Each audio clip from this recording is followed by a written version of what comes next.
So when we surpass the adjusted cost base, anything above adjusted cost base, when we initiate a policy loan, it can trigger taxes. And between revenue business, banking business, the banking business is much more critical.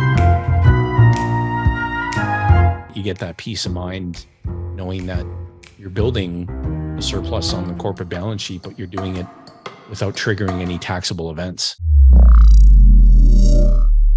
Process of becoming a banker, the infinite banking concept. Focus for today is business owners. So welcome. So yes, becoming a banker for business owners. Now, Ascendant Financial is our company in Canada. In US, we are operating as a brand name LifeEva. So I've been sharing this in my talks, and we are so proud and excited to serve folks across the board now. So we operate across North America. We're super excited about it. Now, everybody shared the positive power up. So for me, positive power up is being here today, being able to share this message. And obviously, my family is always my positive power up. Now, may I ask everybody to share in the chat box if you've read this book? And Sukman, let's see what comes up. And if you're on the YouTube today, share in the comment section if you read this book. So we are getting a lot of yeses so far. Okay, perfect. So lots of yeses. That's amazing. Now, here's an interesting question. How many of you actually have the book but haven't read the book? So let's get that action in the chat box. Have it, but I haven't read it. All right. Well, thank you for being honest. And, you know, I bought this book back in 2015. And yes, I confess it was sitting on my bedside table for almost 2 weeks before I started reading the book. But this book has changed my life. It has changed the life of several thousand clients that we serve at Ascendant Financial and LifeEva. So if you have a book, you haven't started reading it, or if you don't have a book, you haven't bought it, well, you have an opportunity today. That's what Nelson would say. So I'm just going to leave it at that. And if you haven't watched Nelson's documentary, please ease on over to nelsonnashfilm.com. If I may have one of my colleagues just to share this link in the chat, and also please share this link in the YouTube comment.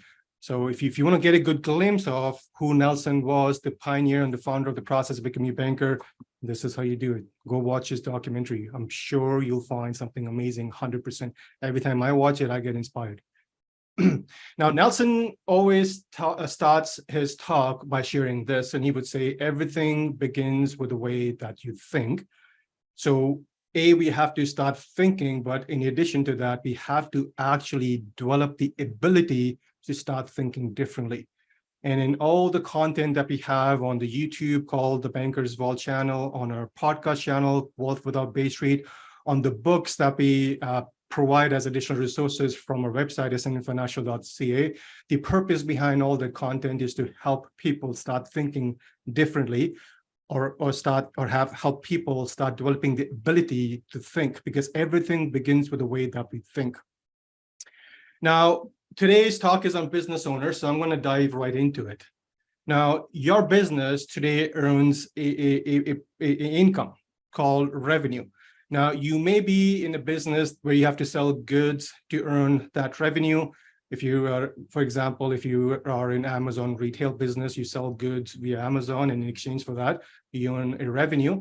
Or you may be in a service business like a consultant, and as you provide your time, your good guidance to other folks that you help to serve, in exchange for that, you earn a revenue. So your business could be earning revenue via goods or services, or your business could also be earning revenue through passive income. You may have some passive income investments, stock investments, real estate investments, multifamily. You may own other businesses, right? You may be doing private lending, things like that. So those are different ways for a business to earn an income. Now, income comes into business. Now, when it comes into business, it ends up in a business checking account in a bank. So your business has a checking account, no different than how you have your own personal checking account.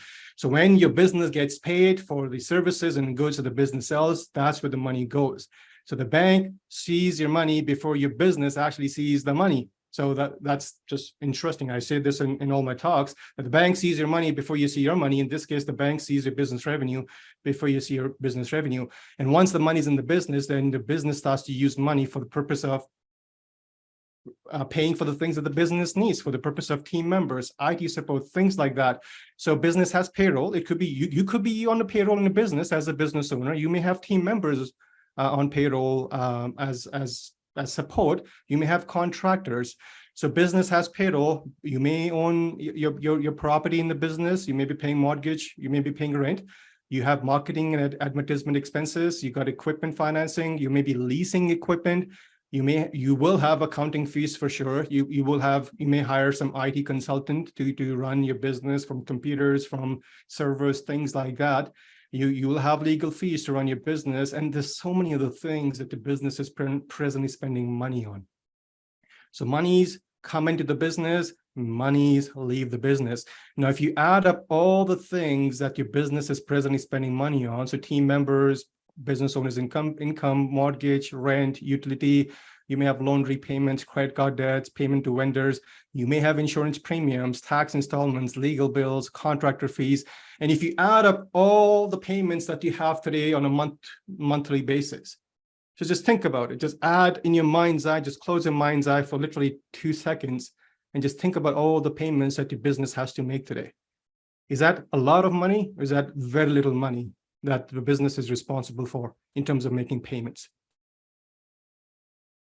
I'm going to be asking a lot of rhetorical questions today, just a heads up. So again, is it a lot of money that's leaving your business, or is a little bit of money that's leaving your business? I know the answer is it's a lot of money. It takes a lot to get the job done. Most business owners that I meet, and I ask them, hey, what's your revenue? And then the second question is obviously, hey, what's your operating expense? And based on the nature of the business that they have, it could be anywhere between 30% in terms of operating expenses, all the way to up to maybe 60 or 70% in operating expenses. So a lot of things are required by the business to run the business so that the business can help support everybody who's dependent on the business, including you, the shareholder, right? So a lot of money is leaking the business today on all those things that you see on your screen today. And nothing happens to the flow of money without the function called banking. A function called banking has to be performed for the money to flow. If presently all the money is flowing outwards, and the reason why that's happening is because you're familiar with the function called banking when it comes to your business, you're just not controlling it. And the whole idea today is for your business, in addition to what the business does on a day-to-day basis to earn revenue, in addition to that, it's for your business today to also become and practice the process of becoming your own banker. As a shareholder, those are the great decisions that you can make on behalf of your business. So don't just be in business of earning revenue, but also be in business of controlling the banking function for the business that you presently have. So the money is retained in the business, not leaving the business. Now, every decision, and this is straight from Nelson's book, and if you are on our webinar for the second time or third time, you will pick up on this. And if this is your first time attending a webinar, hey, congratulations for being here. But we like to repeat things because repetition is the best practice. Every decision that you make with the use of your corporate dollars today is a financing decision, meaning you either borrowed money from a bank and you use that money to buy the things that the business needs so that you can scale the business, and then you have to pay the bank back interest on that loan. So because interest is involved, that's financing decision. The other way for you to buy the things that you need in a business is by paying cash that your business has. And you pay cash for the things that your business needs, then you're making a decision, as a shareholder on the behalf of the business. The decision is not to earn interest. And not to earn interest is also a financing decision, because once the cash is paid for the goods and services that the business needs, that money is gone forever. You can never earn any interest on that money for your business. You can never reuse that money again. It's gone, it's permanently lost. So either you pay interest or you give up the opportunity to earn interest. So all day long today, you are making a financing decision. You just don't know it. And it's not your fault if you don't know it, but it is certainly a problem that you need to fix. And you can fix that by becoming your own banker for the business, or your business also becoming your banker in addition to what the business does. Now, here's a thinking exercise. Now, if today you have to make a plan for your business for the purpose of scaling your business, And you have to have that ladder in place. You're going to build that ladder, which is the pathway to grow your business. You can see there's 3 options on the screen. There's option A, option B, option C. If today you have to build a business plan, that ladder, that roadmap, which of these options will you select to grow and scale your business? Option A, where you're running on an incoming escalator, or option B, where it's just a regular ladder and then you're moving up, but the pace that you can move up is based on the effort that you have to put in. The more effort you put in, the quicker you can go up. Or option 3 is where you build a upgoing escalator as a plan. And even if you just step on that escalator, your business will still scale because of what the escalator does. But if you actually move, move forward, take a step forward on the escalator, then you'll get to your goals quicker.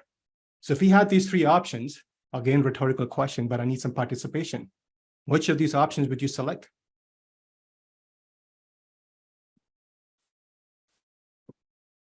Sukman, what's coming up in the chat? Yeah, Sarblo, we got all C's. Smart people in the chat. Yep. Nobody would ever select an A. Whenever I have asked this question, nobody said, I like the A. No, it's usually the B and the C, but between B and C, everybody wants the C. Now here's something that I want to disclose now. So option A is a way to finance the things that you need in business where paying interest is involved. Because when you pay interest, that interest is not working in your favor, it's working against you. This that it adds to the cost of running the business, which reduces your overall profitability just on the transaction. Now, option B is where you pay cash for things in your business. You're not borrowing any money, you don't have any debt, you're paying cash. So there's no interest that has a headwind. But then the only way that you can scale is based on the pace that you can actually save up money. Because if all you want to do is save up money and use your money to buy the things that you need to grow and scale your business, the pace at which you can scale and grow your business is the pace at which you can actually save money if you don't want to get into debt. And the option 3 is where you don't have a headwind like an option A, and you're not paying cash like option B, but you actually have a tailwind pushing you ahead, because the option C is where you're actually recapturing the interest on the things that you need to finance in your business. And that can only happen when you implement the process of becoming a banker in your business. So everybody agreed, everybody wants option C, which is what I want for you also. And the only way to make that happen is by making sure that you become your own banker, because by becoming a banker, you get to recapture the interest. And for those who are new and you may not be familiar with the word recapture interest, that's okay. It will become clear by the end of my talk today. Now, financial tailwinds, the process of becoming a banker is about recapturing the interest on the things that you're financing in your business today. And again, I'm repeating myself, every decision that you make with the use of money is a financing decision. Now, to implement the process of becoming a banker, there's a tool that's required. And you can see on the screen, I'm using a Swiss knife as a tool because Swiss knife is a multi-purpose tool. And no different than that, the tool that we're going to use to implement the process of becoming a banker so that you can create that financial tailwind for yourself and your business going forward. The tool is also a versatile tool. It's customized to every individual business needs. Now, the tool that we use is called participating dividend-paying whole life insurance. Now, let me actually ask everybody in attendance today, who has heard about participating dividend-paying whole life insurance before? Okay, John has heard about it. Tanner, Ryan, perfect. We're getting some no's, some yes, some says I've applied for it, which is fantastic. Congratulations. I hear from you too before. Awesome. All right. Now, participating dividend-paying whole life insurance is a mouthful. So I'm going to break it down for you. We're going to understand the attributes of the tool a bit, and then we're going to dive into a case study for a business owner. Now, the reason why we use this tool is because this is the perfect tool that has all the required attributes to recapture the interest. Remember, to create that option C effect, you have to recapture the interest. And if you recapture the interest, you're going to create a financial tailwind. So this tool has those attributes. That's why we use it. So here's some of the things, some of the attributes of the tool. So the first thing is the premium. Now, it is a life insurance product. Now one thing that I should ask everybody is, do you presently have an insurance product? Doesn't matter what insurance product. Do you presently have an insurance product? Yeah, you know, home insurance, car insurance, health insurance, travel insurance. You have it, or you may have purchased it. Now, one thing is common between all insurance product, and that one thing is premium. You have to pay a premium in exchange for that insurance company to promise you the benefit. It's a promise to deliver the benefit in exchange for premium. No different than that, even for a participating dividend-paying whole life insurance, because it's an insurance product, and more specifically, it is life insurance, so premium is there. Now, when we talk about this tool, we're using this tool to implement the process. And the process is called becoming your own banker. So to create your own banking system, so they can create that financial tailwind for your business, so you're always moving ahead financially, you have to put the money into the tool because you're creating a banking system. Now, banks need deposits. Your business is presently depositing a lot of money in someone else's bank. And at the end of the year, your accountant would say, hey, here's how much money you have retained in your business. My question is, who is actually retaining that business? You or someone else's bank? It shows up on your financial statement. It looks really good, but who is actually retaining that money? You or someone else's bank? You have no objection of someone else's bank retaining your money, then why should you be objecting retaining your own money inside an entity where you can build your own banking system going forward? So the premium has to be intentional, because premium is a solution to the problem. The problem that we're looking to solve is to create a financial tailwind. Now, if you are retaining $100 per month, and you do that for 12 months in your corporate bank account, at the end of 12 months, you'll have $1,200. Simple, basic math. Now, if you end up retaining $200 per month, if you end up setting aside $200 per month in a corporate bank account, and you do that for 12 months, you'll have $2,400 retained. So the more you set aside in your bank account for the purpose of setting aside for very specific use, the more you'll have as retained earnings. Same applies to this. The more you'll put into your system as a premium, the more it'll have generated, accumulated, so that you can control more of the banking function as the business needs. So premium is intentional, and it is what you want it to be. The more you put in, the more you'll have. And premium is the solution to the problem. It's not the problem. Again, we got to change your mindset. It's not about how much lease should I put in to get the most benefit out. It doesn't work like that. It should be all your retained earnings. Technically, all your retained earnings should be going into the system. So capitalization with premium has to be very intentional. And when we design a system, we design it for very specific objective. Short-term objectives, long-term objectives. All right, so that's premium. The second so-called attribute in a participating dividend-paying whole life insurance, just because it's a life insurance tool, there is death benefit. So corporation, after tax corporate dollars, is paying the premium, and all active businesses in Canada up to $500,000 in income qualifies for small business tax deduction, which in Alberta is 10%. In Ontario, maybe 12%. It's based on province, but 10 to 12 is the tax. So after tax corporate dollars, we put in as premium, and it's a policy that is owned by a business on the shareholder of the business, because the business has a beneficial interest in you as a shareholder. So business is paying the premium, business is the owner of the policy, and the death benefit is on the shareholder. So God forbid something happens to shareholder, you the shareholder, you die, that death benefit is paid into the business tax-free. And we'll talk about, from a estate planning standpoint, how it's effective for the heirs to get that money out on a tax-free basis too. All right, so that benefit is received tax-free by the named beneficiary upon the death of the life insured. Now, I say this in a good humor. Financial planning, or any sort of money planning, you can call it, financial planning will be so much easy if we know the day, the month, the year that you're actually going to pass away, and then we can just work backwards to create that plan. We don't know what your best before date is. We all have our best before date. We just don't know what the date is. But what is for sure is we all are going to graduate one day. We all are going to become an angel one day. And this is where the death benefit is going to come into handy. It's going to be paid tax-free. into the corporation, and from the corporation is going to be extracted by your estate, by your heirs on a tax-free basis also. So corporation paid the premium, not you personally. After tax corporate dollars, that's what went into the policy as a premium. The death benefit is paid in the corporation, and from the corporation, it's extracted tax-free out. All right, now the third component, which is what we use to implement the process of becoming a banker, is cash values. Cash value is the capital that is generated, that accumulates in the policy.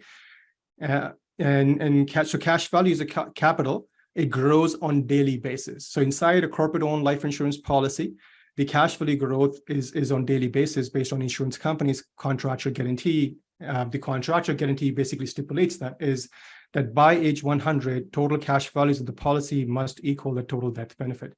So if you today, you business owner, you're age 40, every day you wake up, you're one day closer to age 100. So today you're 40, tomorrow you're 40 years and 1 day. And then you're 40 days and 2 days. So every day you wake up, you're 1 day closer to age 100. Hence, because of this contractual guarantee, your cash values just keep increasing every single day. It doesn't matter which way the economy goes. The economy can go side, bottom, top, stock market can go jump off the Mount Everest and commit a suicide, but your cash values in the policy are contractually guaranteed to grow on a daily basis. The cash value growth is tax-free. And the cash value, and I just want to expand on that, cash value is not money. It's not Canadian dollars. Cash value is capital. What cash value represents, it represents present value of the future death benefit. So if you think about gold, silver, just using those as examples, those are capitals. It has a capital value. But gold and silver can be converted into dollars if you do decide to sell gold and silver, or if you do decide to borrow against it. But gold and silver is capital value. So cash value is capital. It grows on daily basis to match the death benefit by age 100, but cash value should not be confused with money. It's not money. It can be converted into medium of exchange when you do decide to do that. All right. The last component is dividend. So whenever someone has or someone owns, in this case, the business owns this policy on you as a business owner, or business can also own a policy on a key person in the business, you participate in the profit generated by the insurance company. So you just don't own a policy, you co-own the insurance company, and the insurance company is not a charity. The insurance company is there to be run and operated as a business. And when that business becomes profitable, that profit gets shared amongst all other participating dividend-paying policy owners, because participating dividend-paying policy owners co-own the insurance company. And just for trivia, just want to give you an example. Insurance companies in Canada have been paying dividends since 1848. So if you think about it, we're in 2023, but since 1848, they've been paying dividends. So that's a 170 plus year track record of being profitable, because a business cannot pay dividends if the business is not profitable.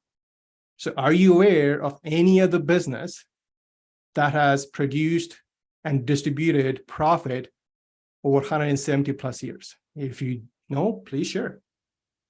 Now, dividend is the divisible profit from the insurance company, and dividend that you receive inside a policy is based on contribution principle. And your contribution principle, the number one is the premium.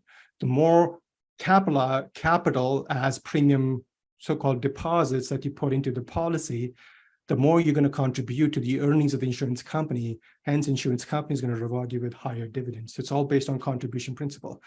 Dividends structured properly is tax-free. So on a corporate-owned policy, cash value growth is tax-free, death benefit payout is tax-free, dividends structured properly, which is always how we structure it, it's going to be tax-free. You guys okay with tax-free? Say yes, or put in Y for yes. If anybody has an issue with tax-free, please let me know. All right, good. Now, let's dive into a case study. Now, meet Robin and Seema.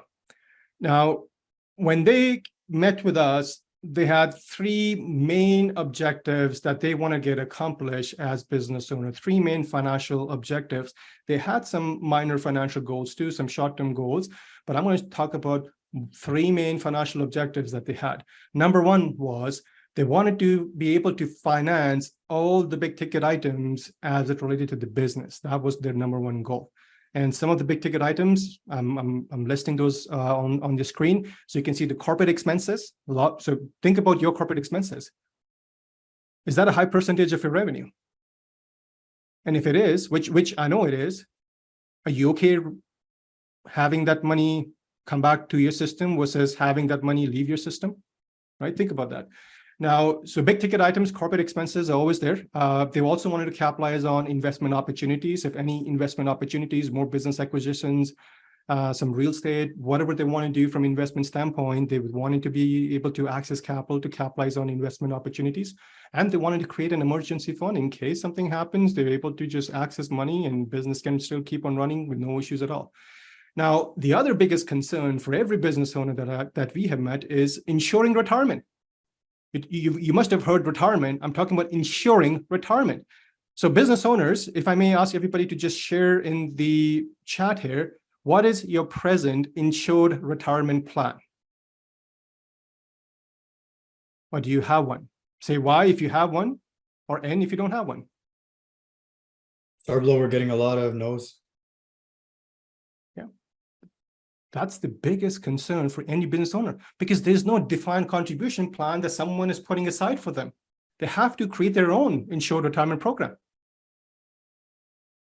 Now, the last thing is they want to do things tax efficiently, and they also wanted to create estate protection. God forbid something happened to either one of them because they have a young family. So these were the three major goals. Now, they're consultants, so they have a service-based business. The total annual revenue for the business is $750,000, and they've been pretty consistent having this revenue over the last 3 years. Now, when you look at what they take out as a owner's compensation, which is the salary and salaries of some of the team members that they have in the business, their operating expenses, their taxes, if you add up all that, it amounts to about $650,000. So out of $750,000, about $650K is used to support the business, taxes, people that are dependent on business, etc. Now, the difference between 750 and 650 is $100,000. This is what is retained in the business every year. Now, that money now is being retained by a commercial bank. So the question is, who is retaining the money? As I asked this question earlier, when you look at those retained earnings statements in your business, who is truly retaining it? Is it your banking system or someone else's banking system, right?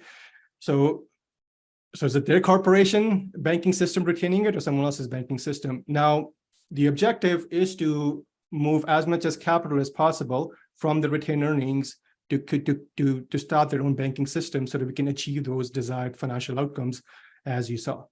Now, between Robin and Seema, Robin is more active in the business. Seema is more in the administrative position. So Robin needed more death benefit. Hence, we allocated from that 100K returns that they have, 100K retained earnings that they have every year, $50,000 of that is premium for Robin and $20,000 per year as premium for Seema. And obviously, when premium goes into policies, it creates death benefit. So you'll see the death benefit. Now, the way the policy structured is, so combined premium that the business is paying on a corporate-owned policy, Robin and Seema, respectively, of life insured, corporation is owning the policy. The total premium is $70,000. So 50 plus 20 is 70K. But the way the policy is structured is there is flexibility in the policy premium. Only 26,000 of that 70,000 is so-called the required premium. The difference between 70,000 and 26,000 is optional. It is not required, but that optional is required to capitalize the system, to capitalize the banking system. So in case, life happens, because life will happen, then they have the ability to reduce the premium if they wanted to, but they can also bring it back to $70,000 when they're ready to do so. So that's how the policy is designed. There's this flexibility built in from day one. Now, starting death benefits, remember, for Robin, the premium is $50K per year, and for Seema, the premium is $20K per year. So starting death benefit on Robin is $900,000, and starting death benefit on Seema is $400,000. But again, these are corporate-owned policies. So God forbid something was to happen, the death benefit is paid into the corporation, and it's extracted out of the corporation, and I'll show you visual on that. Now, so they have an operating company, as you can see right here. So they have an operating company, and they have revenues coming in by selling mostly the services. They have hardly any goods that they sell, mostly services. Now, the way the business is structured is, so Robin and Seema, they're both directors of the operating company. They don't own the operating company. So because they're directors of the operating company can pay them a salary for the time that they are putting in to grow the business, but operating company cannot pay them dividends because they don't own the operating company. The operating company is actually owned by their holding company. So there's a holding company on top, which owns 100% of the operating company. And then revenues come into the operating company, and then they pay themselves salary, and the business that is producing the revenue is the operating company.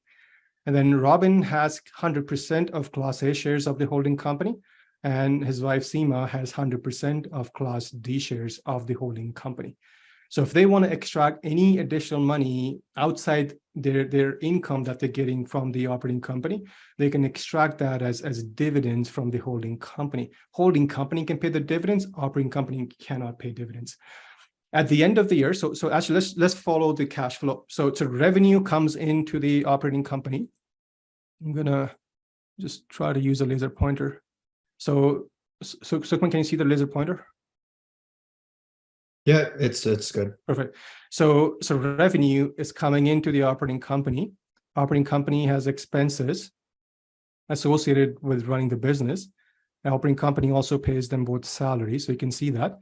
And at the end of the year, whatever is retained in the operating company, that 100K that I showed you, all that money is actually pushed tax-free as a tax-free dividend transfer into the holding company. So that end of the year retained earnings is tax-free transferred in the holding company. So that money is now held at the holding company. There's no money sitting in the operating company. So legally, all that money at the end of the year is inside their holding company.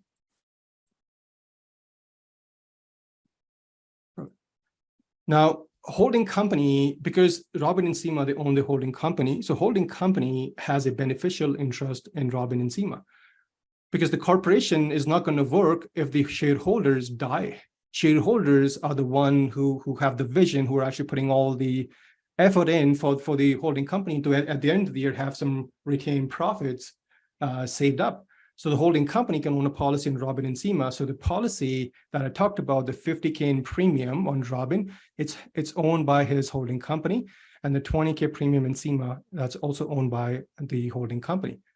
Now, when that occurs, life insurance company is going to pay that death benefit tax-free into the holding company.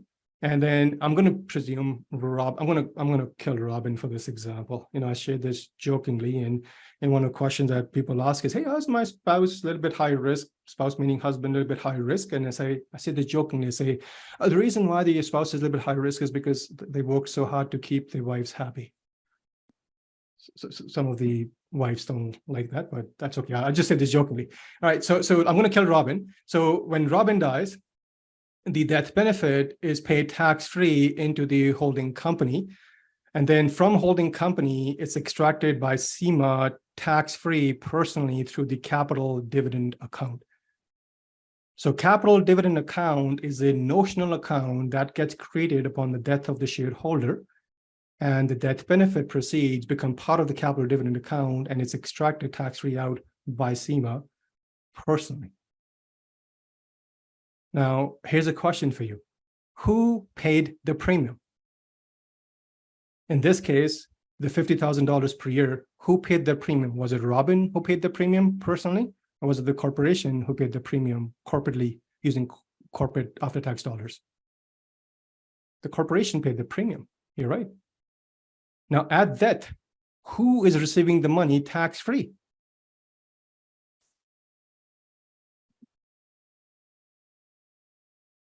Spouse, Seema, you're right.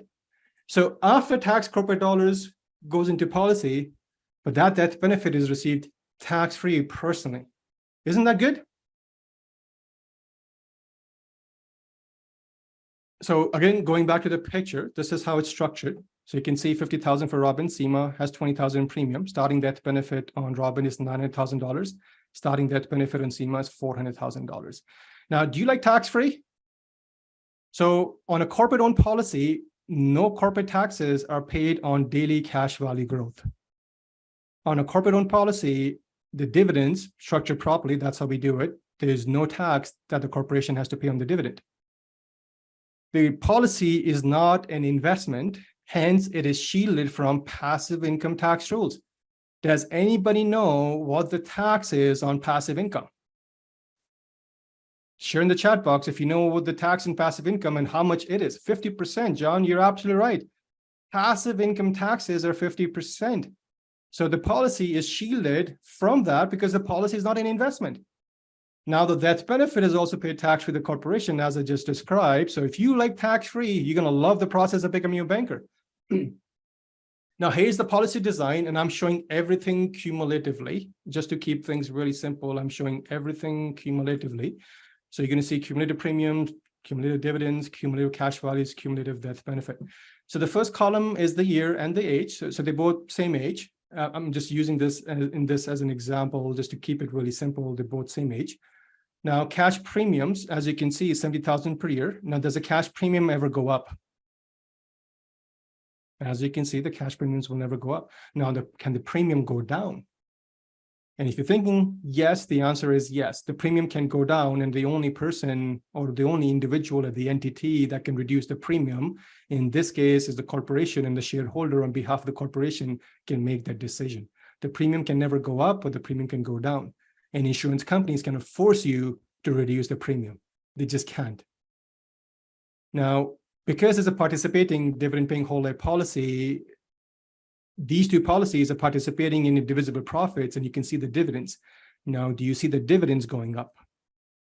The answer is yes. That's how we structured the policies. Now, do you see the cash values also increasing in the policy? Every single year, the cash value is increasing. Now, the last column is death benefit. What is happening in death benefit as time goes by? Because time is going to go by anyways. So as time goes by, dividends increase. Now, who's responsible for dividends? Them or the insurance company? It's the insurance company. Now, who is responsible for cash value accumulation and growth? Them or the insurance company? The insurance company. Now, who's responsible for the death benefit? Them or the insurance company? It's the insurance company. The three things that the insurance company is responsible for, these columns increase. The only thing that they're responsible for, because it's their behavior of deciding how much to put in and for how long to put in, that stays the same. That's a great exchange for responsibilities. And the reason why the cash value is increasing is because cash values must match the death benefit by age 100. So if this was visible to you all the way to age 100, you'll see the cash value would be the same as death benefit. Now, I'm going to pick very specific years. So year 3. Now, they are 42 when they started the policy. 3 years from today, they're 45. Now, here's a fact of life. Time, in this case, 3 years, will go by, no matter what. There's no arguing that. And they will be 45. Now, the question is, and you can help me answer this question, the question is, are they better off being 45 with the policy or without the policy? Because remember, your corporate retained money must sit somewhere. It can sit in a bank, it can sit under a mattress, it can sit in your wallet, you can store it behind your toilet tank. Those are all warehouses of money. This is also a warehouse of money. So year 3 comes along, they're 45, they put 70K as premium. How much did the cash value increase from year 2 to year 3? The growth in cash value from year 2 to year 3 is 74,632. So if you think of this like a corporate bank checking account, where 3 years from today, they deposit $70,000, and the corporate bank checking account says, well, at the end of the year, Mr. Business Owner, you can spend $74,632. How excited do you think they're going to be next year to put the $70,000 in? And if this is you, how excited are you going to be to put that $70,000 in, where the account allows you to spend $74,000 just in growth for that very year? And here's another question. How much tax is the business actually paid on the growth? Are you okay putting $70,000 into a system like this, where you get to access more than what you're putting in, so that you can put more of that money to work to grow the business even more? Because the other alternate is not to do anything, and year 3 just put 70K in a bank account, and all you can spend is $70,000. So that's year 3. And I randomly picked up another year 6. So they're 48. Now they put another $70,000. You can see the growth from year 5 to year 6 is 87,276. And I selected another year randomly. Let's just say in this case, year 9. They put another $70,000, and growth from year 8 to year 9 is $106,000. Do you see what's happening inside the system? That's called compounding. And let me ask you all this question. I'm going to stop the screen here. How much risk does the business owner have to make sure that the cash values keep increasing all day long?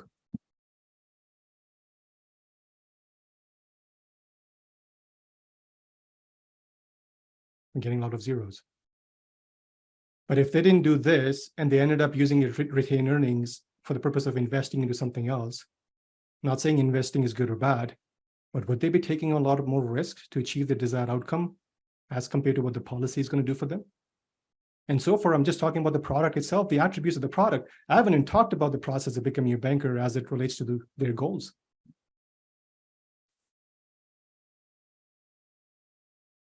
So let's go back to the financial goals. So number 1 goal that they had was financing big ticket items, right? So operating expenses is a big ticket item. Let's talk about that. So year 5, intentionally capitalizing the system. Remember I said premium has to be intentional. So they're intentionally capitalizing the system because they could have capitalized the $70,000 per year someone else's bank. They could have put all the money in someone else's bank. They just chose to think differently and then chose to put that money into this entity because they understand the money has to sit somewhere. And this is a better place to warehouse money because of the outcome that you just saw from compounding standpoint, uninterrupted compounding for life. Now, year 5 comes along. Their cash values are $357,402, and that benefit is almost $2.1 million. Now, if they need to finance their complete operating expenses, now here's how much they are spending on operating expenses. Now, they have about $750,000 per year as revenue. They're paying themselves as income about $280,000. So 750 minus 280 is $470,000. And by year 5, they're able to almost finance all of a majority of their operating expenses, as you can see on your screen. Now, if they need access to money for anything, there's 2 ways for them to access money, and both ways insurance company is not going to object. Number 1 method is they can make a surrender of the death benefit so that they can withdraw their cash values. Now, if they access money via a method called withdraw of cash values, they will still be able to access money and use that money to put to work for whatever they want to use the money for. But then what will happen to the future growth of their banking system, which is this policy? Will that growth continue or will that growth stop? So anybody in favor of continue, say yes, and all in favor of stop, say no. And just put that in the chat box, please.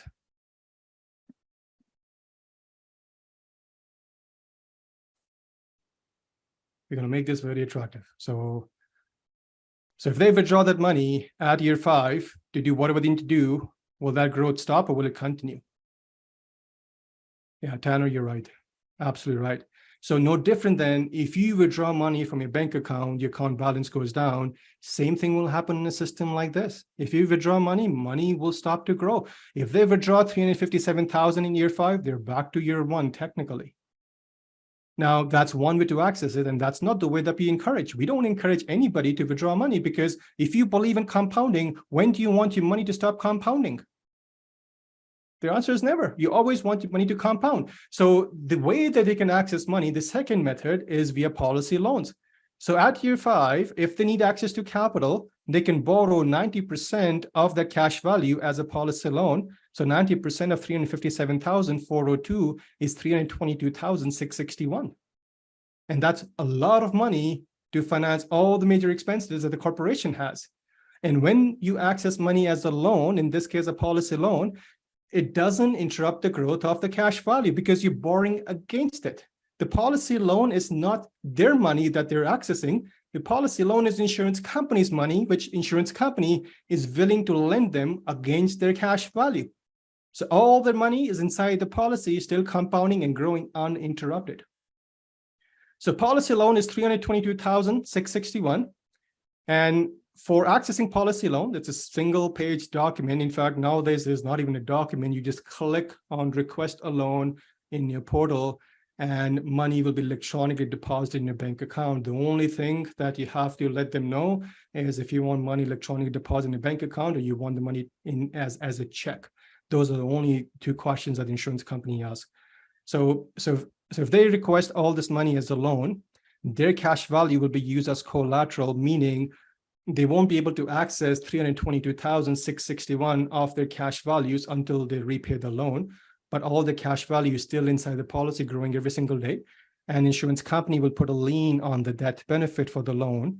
So in case that occurs, then they'll deduct the outstanding loan from the death benefit and the remaining is paid into the corporation tax-free. So when they request that loan, money shows up and there is no lien on that money. There's lien on their future dead self for that loan. Now, outstanding policy loans do not impact daily cash value growth because we're borrowing against it. But you got to be careful. There are companies out there where if you take policy loans, it may impact your future dividends, and we don't work with those companies. Now, the outstanding policy loans doesn't reduce the death benefit.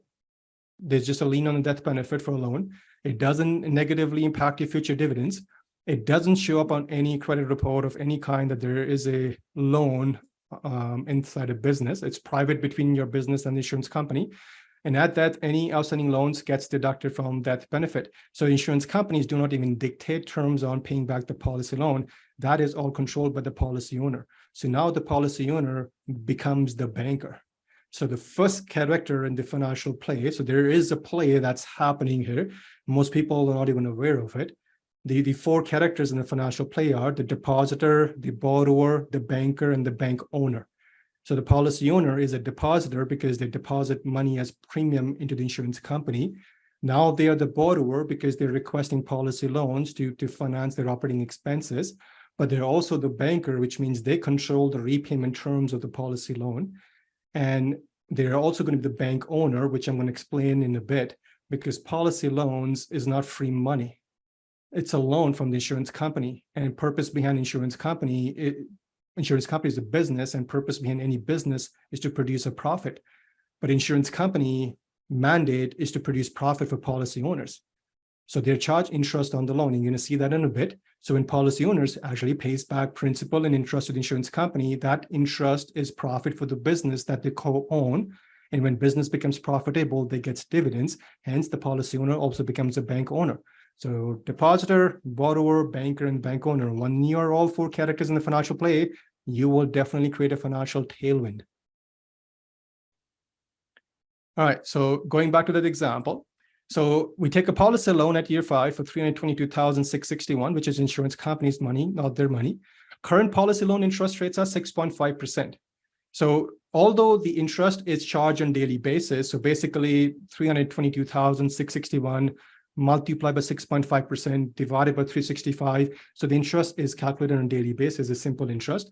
But let's assume in this example that the interest was actually outstanding for a full year, meaning they borrowed the money and they didn't pay anything back to the insurance company, principal on interest for the full year. So the interest outstanding at the end of the year is 20,980. Now, here's what happens in the policy.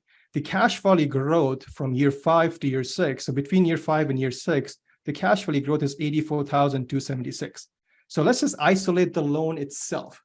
So they took out a policy loan for 322,000. Interest is 20,980 for the year, but the growth is 84,276. And you must have, and as you have heard me saying, the whole idea of creating a financial tailwind, having sitting on that escalator that's going to push you ahead no matter what, is by creating a financial tailwind when you recapture the interest.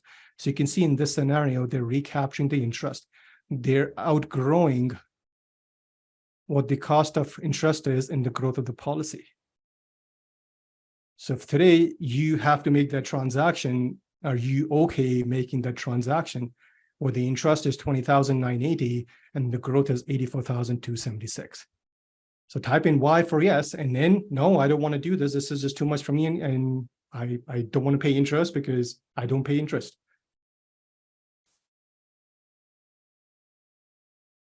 Sorry, Blue, just a lot of yeses in the chat. Absolutely. I've asked this question so many times and I haven't had one guy say, no, this doesn't make sense. So thank you for participating. So interest recapture, that's the financial tailwind. So if you recall my first few slides, I talk about a ladder, or in this case, an escalator that we can build for a business, where even if you stand on the business, you'll still make progress. Well, the only way to do that is on the things that you finance, you actually create a financial tailwind. But now if you actually start making physical progress on that escalator, you will go even quicker, right? Now, have the interest in the things you finance work for you versus against you, or in other words, become a banker and have the banking function work for you versus against you. Now, here's an important question. I'm going to ask this question, then I'm going to just stop the screen sharing because I want to be right in center, seeing everybody's responses. Why will it be important to pay back policy loans? So why should the shareholder or the business owner pay back policy loans? So just share in a chat box why you think they should be paying back policy loans. Why?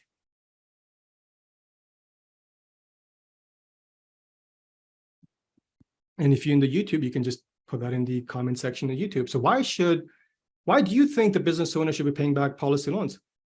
So Jeanette says you're paying back into the system that you own. That's right. Roman says so that they can reuse the money again. Kurt, so you can reuse the money again. Don't seal the P's, Leon. Robin says to keep using money over and over again. Absolutely. Calvin, reusing the money, revolving funds. Matthew, don't seal the P's. Michael, to exponentially grow policy. Ryan, you, a shareholder in the business, you got it. Awesome. Well, thank you for participating, guys. That's it. You know, in time to come, do you think we're going to need a lot more capital than what we actually imagine? So here's another question. Do you truly know how much more capital do you need in your business as time goes by? In the next 5, 10, 15, 20 years, how much more capital do you need? And I've asked this question many times, and not one business owner has come back to say, I need $1.1 million and this much in pennies over my lifetime. And if I get that, I am set for life. They couldn't give me, nobody could give me a definitive answer because we don't know. We don't know what's coming. But what we know is we do need a lot of capital going forward. We have a high need for use of capital. So if we just keep taking the money from a system and we keep exploiting it, meaning we just keep taking the money, but we're not being an honest banker and replenishing the money back, we are certainly not going to have money left going forward, right? And that's upon us because that's our behavior. Insurance companies cannot force us to pay back the policy loan. So becoming your own banker is actually you truly becoming your own banker. You are in the driver's seat from day one.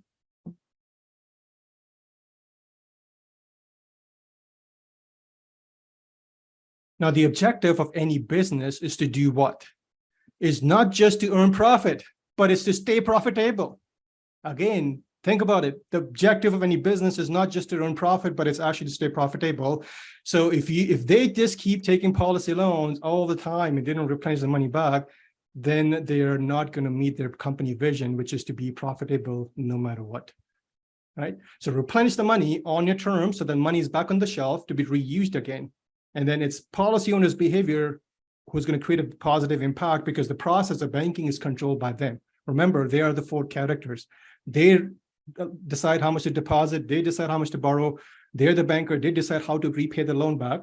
And then when they repay the loan back, the interest that they're going to pay to the insurance company is going to be more profit for the business that they co-own, which means more divisible dividends for everybody else. We're all in this game together. There's nobody that insurance company has to share their profit with. But the interest that you're paying to the banks, how much dividends are you getting from it? So here's the objective 2, ensuring retirement. That's another objective they had, which is one of the most important ones. Now, let's assume, so they're 42 when they started this, the banking system. And for this example, let's assume that they pay premium till age 65. And after that, they stop putting the premium in. Now, combined cash values between 2 policies at that time is $2.8 million. On day one, when they had first started the policy, meaning they put that first $70,000 as premium, they had about $45,000 in cash value on day one. But at age 65, the cash value has increased to $2.8 million. Now, combined death benefit at that time is $5.5 million. The starting death benefit between two policies was about $1.3 million. So you can see the cash value has increased significantly. So has the death benefit. Because the cash value is changing the death benefit. The more death benefit we bought in the policy, that's the reason why the cash value has accumulated to that amount. Now, premium paid up until this point is $1.6 million. So did they do okay setting aside monies as premium from age 42 all the way to late 65 to set aside money for the purpose of creating an insured retirement? Did they do okay? Yes, obviously they did okay. Now, did they ever lose control over the money from age 42 to late 65? While they were achieving their goal of setting aside money for passive income, did they ever lose control over their money? They never lost control of the money because all the cash value which was accumulated, they could readily access capital as a policy loan. So they never lost access to capital. So which other financial instrument can help them achieve this outcome where they can still set aside money for future retirement at no risk, and at any time from now to retirement, if they need access to capital, they can actually borrow against it without qualifying and still put the money to work while the capital in the policy or in the system still continues to grow? Which other financial vehicle will allow them to do that?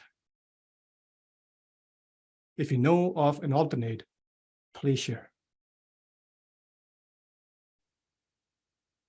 Now, how much risk did the shareholder take to ensure that the cash flows keep increasing? And everybody answered, literally no risk. You're absolutely right.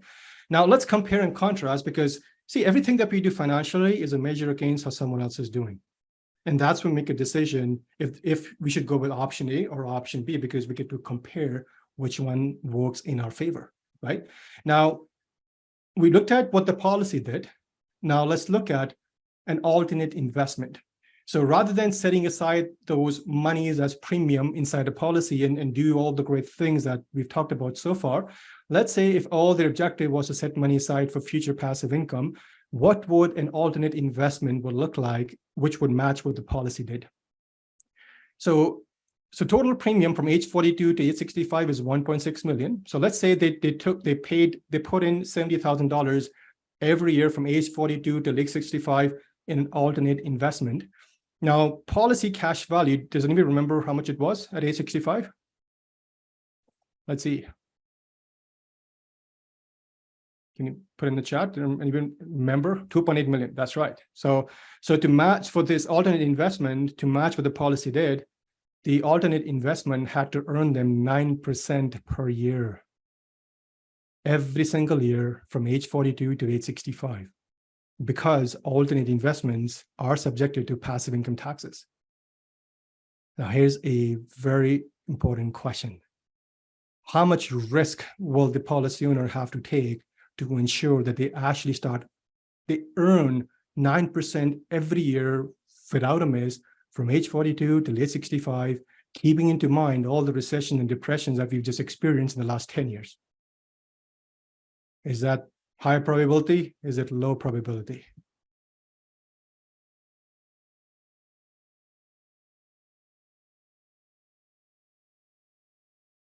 You know, again, everything begins with how we think, right?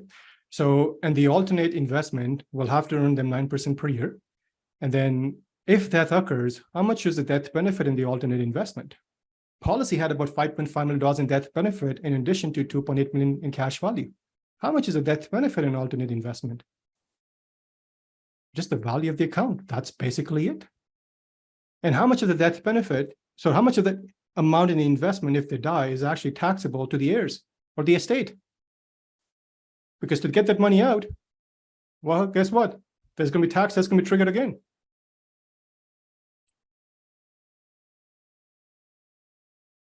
So corporate policies, so we talk about retirement now, because one of the goals is to get money for retirement.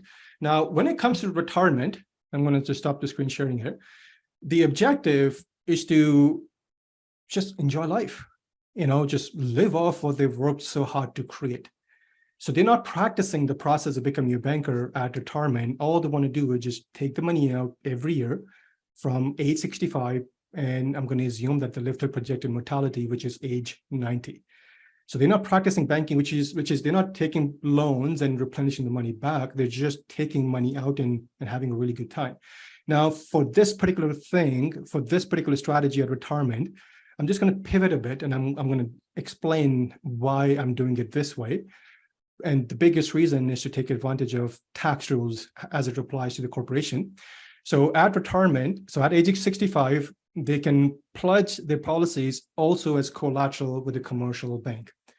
And commercial bank actually loves this policy as collateral more than what they love real estate as collateral, because commercial banks do 90%. Some banks can do even 100%, but let's just use 90% just to be on the conservative side, because commercial banks lend up to 90% on cash values. But if you have a real estate property which is owned free and clear, the loan to value by collateralizing the real estate with a bank is certainly not 90%, right? Now, when it comes to retirement, in this example, I'm going to show you a very specific strategy just to take advantage of current tax rules. So corporate policies are pledged as collateral with a bank. In exchange for that, bank gives us a secured line of credit against the cash values. Now, as cash values go up, because cash values will keep going up, the access to capital as a line of credit will also increase. Now, so the corporation is going to initiate loans from the bank. So loans will come from the bank into the corporation. And from the corporation, the shareholders at retirement are going to extract money as either dividend income. Obviously, dividend income at that time will make sense, not T4 income. So dividend income, or if they have shareholder loans that the corporation still owes them, they can also extract the money out tax-free as a shareholder loan repayment. So that's what's going to happen. Now, for the bank, the loss in this case is negligible, because the cash value is the collateral and cash value is real capital. It's growing on a daily basis. Plus, there's death benefit in the policy. So in case that occurs, which it will occur, any outstanding loans and interest that the corporation owes the bank on the policies will get eliminated using death benefit. Now, key points to just keep in mind as I go through this example, that they have chosen in this case to capitalize the interest on the bank loans. They're not paying the bank back any interest, because bank will get paid at debt on principal and interest from the death benefit. Now, here's retirement income. So using what I've just shared with you in terms of just the graph and flow of money, here's what retirement income looks like for both of them. So from age 65 to age 90, shareholder initiates annual loans. So from the bank, $130,000 goes tax-free into the corporation. And they're doing this purposely because they want to make sure that the money lasts till age 90. So they engineered backwards and said, okay, I want my cash value to last all the way till age 90. Then how much should I extract every year as a loan from the bank to make sure it actually happens? And the reverse engineering math is $130,000. So they're going to initiate loans every year of $130,000, and that money is going to come tax-free into the corporation. And from the corporation, they're just going to pay themselves. If there's any shareholder loans that the corporation owes them, they'll extract the money tax-free as shareholder loan. But the other way that the money is going to come out as is dividend income. So the net payout to the shareholder is $75,500, and that happens from age 65 all the way till age 90. So the years of income is 25 years from age 65 to age 90. So the total money that they're able to spend at retirement is $75,500 multiplied by 25 years. That's $1.9 million. So the premiums were $1.6 million. They're able to generate $1.9 million in retirement income from age 65 to age 90. Now, here's another question. Did they get to use personally more dollars or more money than what corporation paid as premium? So corporation paid in $1.6 million, but they received personally $1.9 million. Are they okay with that? I wouldn't object to that, because the corporation did all the work and I benefited from it personally in this case, or the shareholder. Now, the objective 3 was estate protection. So at age 90, let's just say they live till age 90, So they've lived off the bank money. So bank money came into the corporation from there. They extracted money as dividends, but they haven't paid anything back to the bank. So what happens when that occurs? And here's where the third objective is met, which is estate protection. Now, when that occurs, two checks will come from the life insurance policy. Check number one is to pay the bank on any outstanding principal and interest that's there at age 90, because remember, they're just taking loans. They weren't paying anything back to the bank. And then check number two, whatever is remaining after that will go into the corporation tax-free. And from the corporation, that money is extracted tax-free. We have capital dividend account. We have for their estate, for the heirs. So that's basically how the money is going to flow. Now let's look at transactionally what happens for Robin and Seema. Now, assuming that they both die at age 90, total loan balance with interest was 8.1 million. So 130,000 is what they took out as loans into the corporation from the bank every year. And they didn't pay the bank any principal or interest over the next 25 years. So all that principal and interest balance is $8.1 million. Now, total death benefit at age 90 is 10.5 million. So as you can see, two checks will come from life insurance, one check to pay the bank, 8.1 million, and the remaining will show up tax-free into the corporation, which is 2.3 million. And that money can be extracted by the estate or heirs on a tax-free basis. Now, here is something which is awesome, and that's why I'm using the bank in this scenario. Now, there is something called a credit to the capital dividend account, which is also received. And the credit received into the capital dividend account, which is the account received to extract the money out at death, in this case, the credit is actually not $2.3 million. That's just the remaining money that showed up in the corporation. The credit received is actually equal to the total death benefit at that time, which is 10.5 million.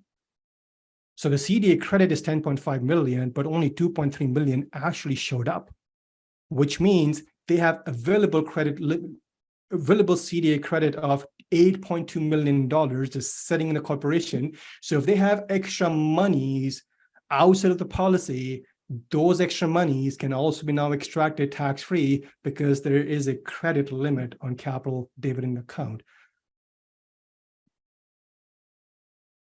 Are you aware of any other way to match this desired outcome as I just walked you through with no risk?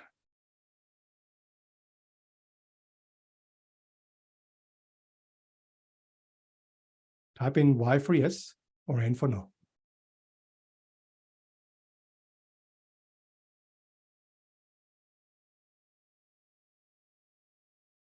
And if you're not aware of, and if you weren't aware of this, it's not your fault that you're not aware of this, but you have an opportunity to implement it so that this will work for you exactly how we described it.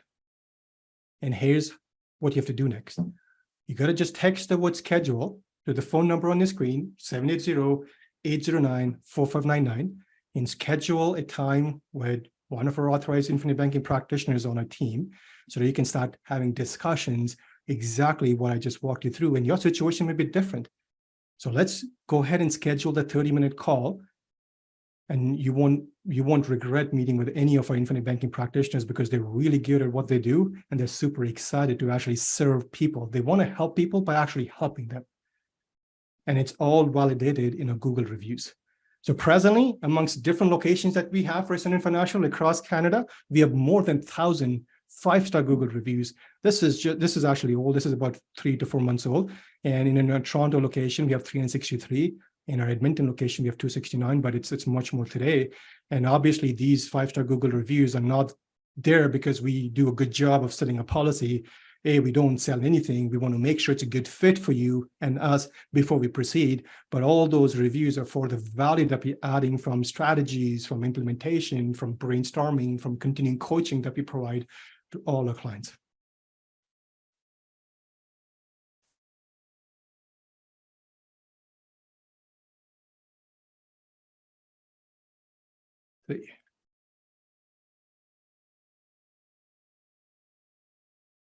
Jason, are you there? I'm here. All right.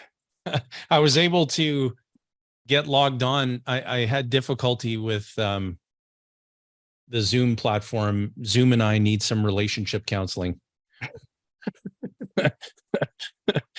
But we're figuring it out. It's good to be with you. Great job. Thank you. Yeah. Great job. Yeah. Well, let's get some feedback from the attendees. So scale of 1 to 10.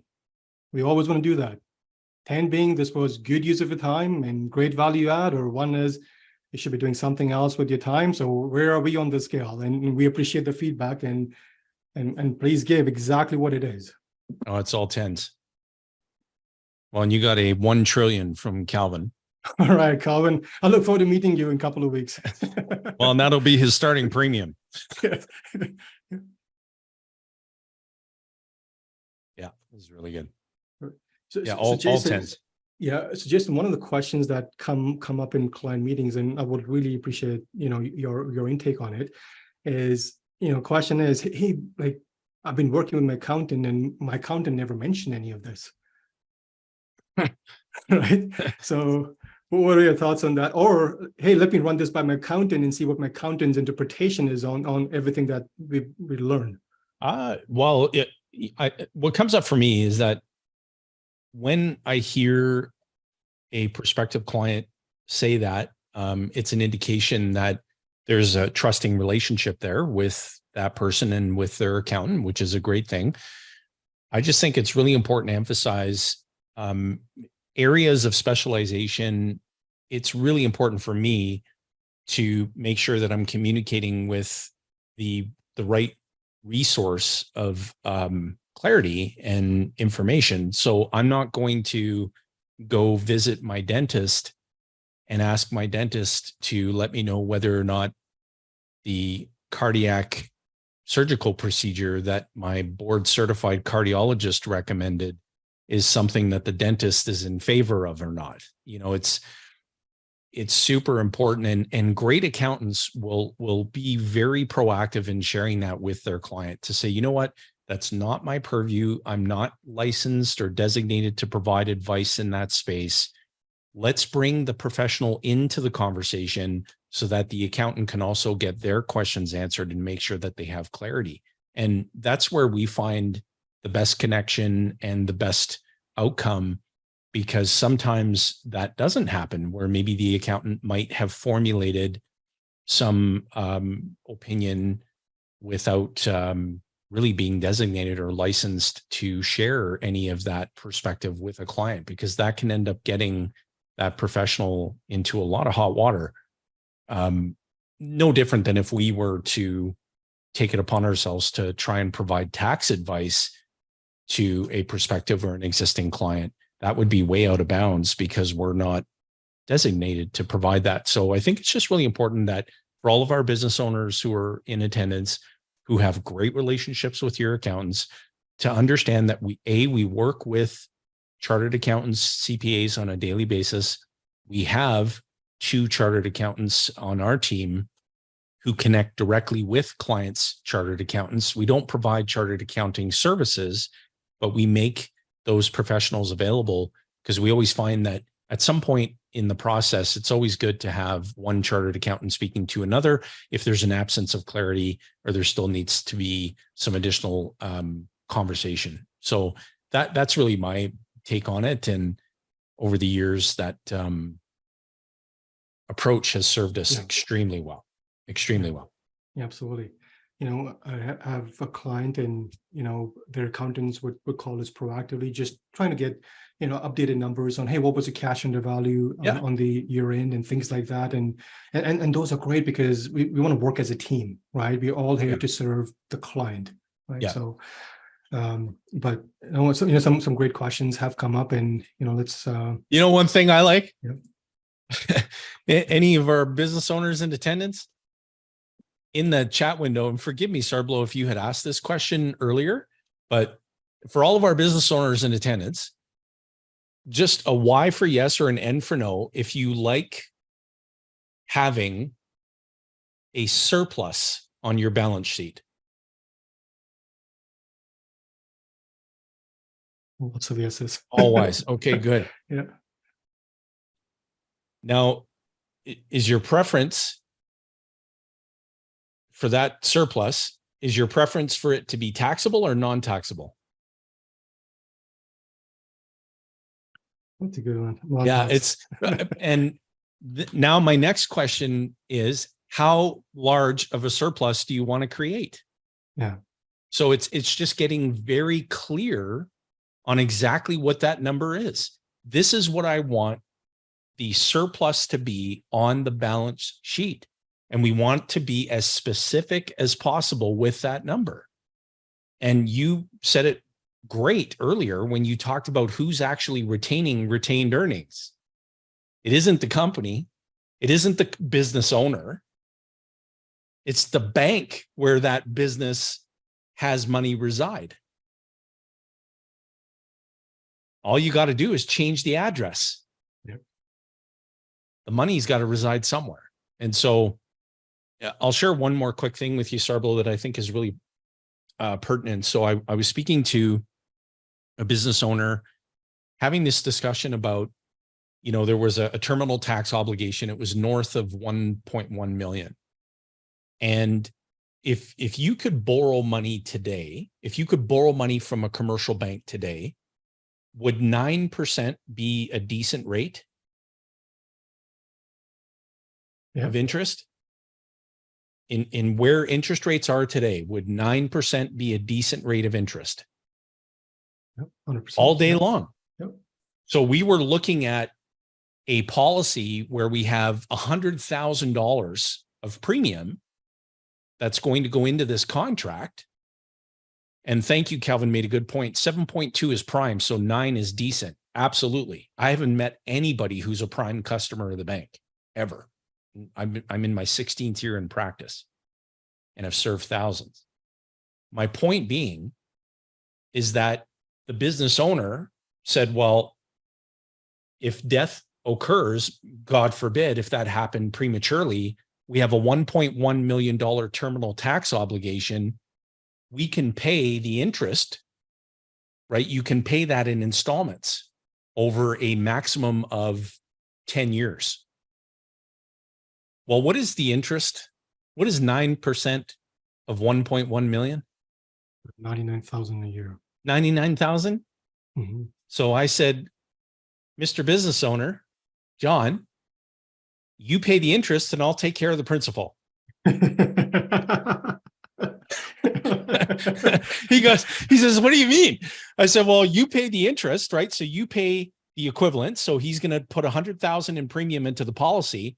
The starting death benefit is 2.767 million.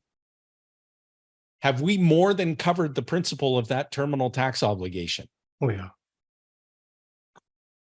Think about it. Yeah. Isn't that good? Oh, that's awesome.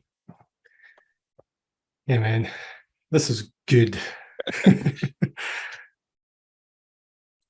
All right, Jason, is it okay if we dive into some questions that let's have do come that. up? Yeah, so let's have some fun. I would just invite all the colleagues. Hey guys, just show up and share some of the questions that have come up and something that we can share for the benefit of everybody else. I know capital dividend account, that question has come up.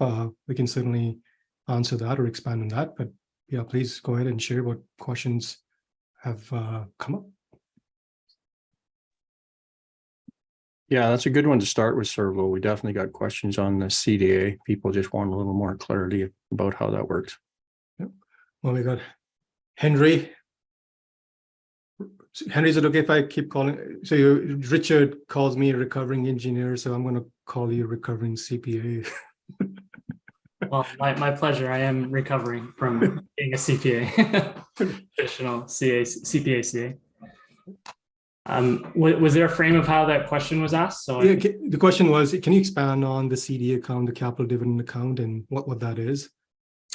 Well, one of the amazing privileges of owning a Canadian controlled private corporation, a CCPC in Canada, if you're a Canadian citizen, when you own shares in a company, what happens with a life insurance policy when a death benefit has occurred that death benefit will go to the corporation, assuming it's set up properly.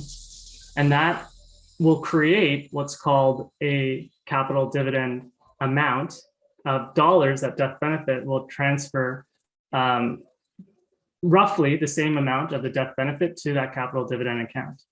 And one of the privileges of being or having a CCPC for Canadian citizens is you can set up and build that pool of that death benefit amount to go to the capital dividend account, which then can be set up to draw out of the company in the form of tax-free capital dividends. Because normally to get money out of the corporate environment, you would have to use salary, where you pay income taxes, CPP and EI, or maybe not. Or you can take it out in traditional taxable dividends. And then when death occurs with the death benefit, a capital dividend amount will be created and that can come out of the company tax-free.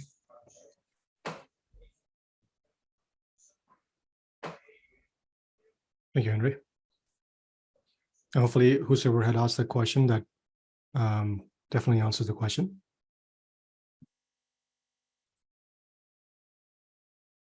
Any the questions, guys? Yeah, another one that might not hurt touching on, Servlo, is you did a really good job explaining, in Canada, after a time you may collaterally assign it, but we did get the question about if you take a 90% loan out after your cash value is grown to a great amount, is there any tax implications? Well, we'll be taking money in that particular case, collateralized with the bank. Right. And there's no tax consequences in that case. Yeah. If they did it from their policy, I think is what they were questioning. So. Yeah, so that's a good question. So policies in Canada have something called adjusted cost basis. Now I won't dive into the definition of adjusted cost basis, but we did I think there's a YouTube recording and a podcast on it too. So when we surpass the adjusted cost base, anything above adjusted cost base, when we initiate a policy loan, it can trigger taxes.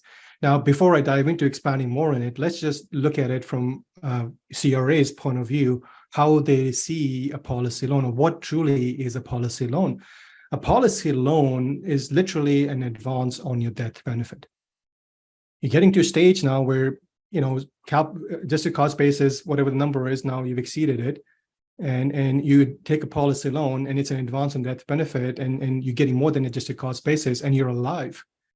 So CRA steps in and says, hey, you're alive, you're getting more out, and you're spending your death benefit while you're alive, technically, that anything above the adjusted cost base, so we'll tax you on that. But when you pay back the policy loans, which you can do that on your own terms, repayment of policy loans will replenish that so-called death benefit, then you'll also get tax credits. So ultimately, it becomes a wash. Now, the process of becoming a banker is not a tax scheme. There's legal ways to not pay taxes, as I described in this case, the retirement, collateralizing policy with a bank. And for business owners at that time, that's the best way to do that, because to take advantage of capital dividend account, because policy loans, if you take policy loans, your capital dividend account calculation changes completely. Hence, I'm purposely showing bank loans. Now, let me ask you this another simple question. And I need everybody's participation, all attendees. So if I today write you a check for $50,000, payable to you, money that you did nothing to earn, and before you cash the check, all you got to do is pay taxes on it, is anybody on the call going to say, yeah, I object, I'm not going to take that money because I got to pay tax on it? If you do, just endorse the check to me and I'll cash that thing all day long. Yeah, me too. So it's all begins with how we think.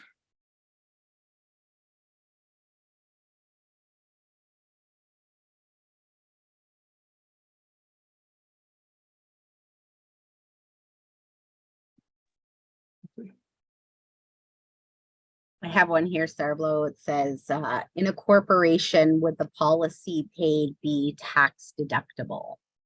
That's a really good question. So the premium on policy is not tax deductible because all the cash value growth, the dividends, the death benefit, all that is tax free. So you can't deduct if there's no tax consequences going forward.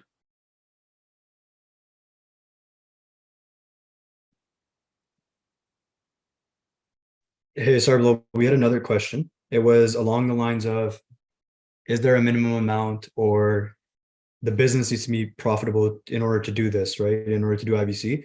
There's a lot of angles that you can probably take on it, but I was wondering maybe if you can kind of talk about starting a second business, like being in the banking business and the business that you're in. Yeah. So Nelson says, and he says, there's two businesses that we need to be in. One business is the business that we spend time on to generate revenue for business owners or income if you are T4 or income owner. And the second business is banking. And between revenue business, banking business, the banking business is much more critical. Now, what's a good starting point? Well, I don't know what's a good starting point for you because we haven't met. So here's how we determine what a good starting point is. Book that call, text it with schedule to 780-809-4599, and that is something that we discuss. And it doesn't matter where you start, you're going to feel good about starting because it's going to work. But if you just start and you don't expand, then that's on you. Like Jason mentioned, like how much you all like surplus capital. Do you want less surplus capital? You want more surplus capital. So you may start small. It's all relative, right? Small is all relative. Small compared to what? You may start where you want to get started, but then as you use the policies to start to recapture some money that's leaving the business, then you will expand. 99% of our clients expand their program within the first year. It happens all the time.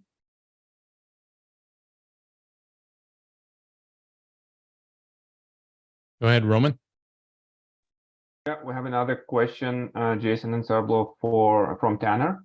Would using a policy loan for business expenses reduce taxable income for the business? That's a really good question. If the loan proceeds are used to generate a taxable gain or taxable income, then generally speaking, Henry can clarify this, but generally speaking, that would be legitimately deductible, provided that if you're accessing the loan and then you want to deduct, the accumulating interest, for example, you cannot deduct something that hasn't legitimately been paid. And so you have to, again, when you're talking about deduction, deductibility, making sure that those transactions are auditable, that they're tracked, that's where the expertise of your accountant comes into play to say, let's all get on the same page and make sure that this is all being, journal entered. Did I say that right, Henry? Journal entered properly. And of course, we get simple questions like that where accountants contact us and say, we're not quite sure how to journal entry, the growth of the policy and how to take a look at this policy loan activity. And, we're always happy to spend a few minutes with the accountant, just bringing them up to speed on that.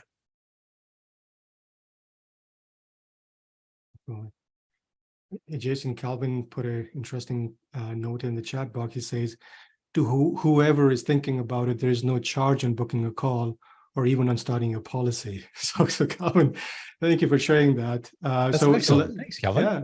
And he's right. Yep. He's right. He's speaking the truth. So let's ask everybody, hey, who here has booked a call already to have a one-on-one discussion with a coach on a team?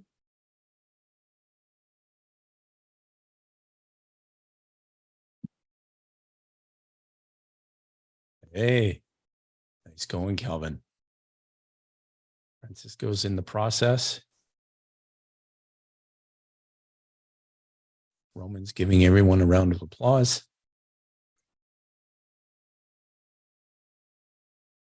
Hey, we've still got folks hanging out. What do they want to talk about?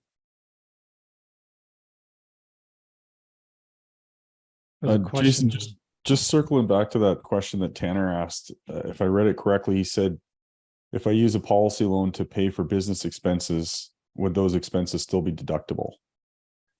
I believe that was the question, right?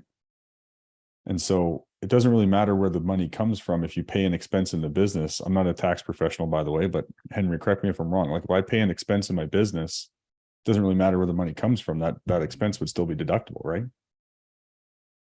That's correct. It all just depends on which source of the pool of capital you're using to pay those expenses. Do I want to use it from my family banking system where there's a growing pool of cash, or do I want to take it from my savings account or business checking account that is a dwindling pool of cash? Do you want to use the floating fund or the sinking fund?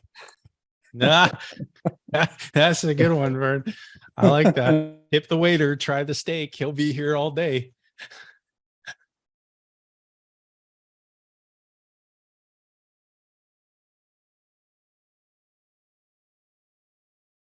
I'll just go ahead and share this because there was a couple questions that came in just around, hey, like, what should my premium be, or what's the minimum premium, or, those kinds of questions. And of course, Sarblo did a good job of mentioning this earlier. Like, we don't know your situation well enough to give you good guidance on that just yet. You got to book that call so we can get to know you better, make sure it's a good fit, and we can give you good guidance. But ultimately, if I can comment and team chime in if you'd like, but instead of thinking of, how low the premium could be to start, because it sounds to me like, hey, I want to get started, maybe things are a little bit tight or what have you, rather than thinking about what I should do or how low I can start, think about what you want to do, or think about what you can do, or think about how much of your money's leaving you today and how much of that capital would you want to have flow into your own private system and working for you and your family, rather than flow into somebody else's system, right? Rather than what should it be, what could it be? Well, what do you want it to be? What can you do?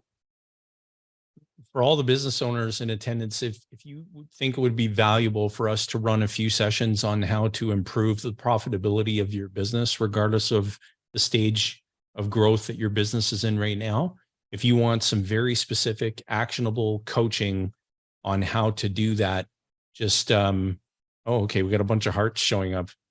Just type Y into the chat window and we'll put that together if there's enough of a demand for it.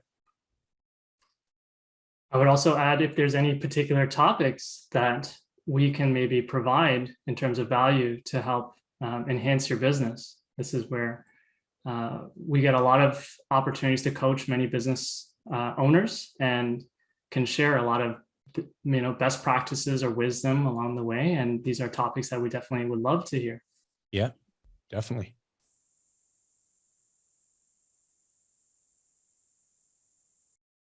Lots of whys, Jason. I gotta get that course going.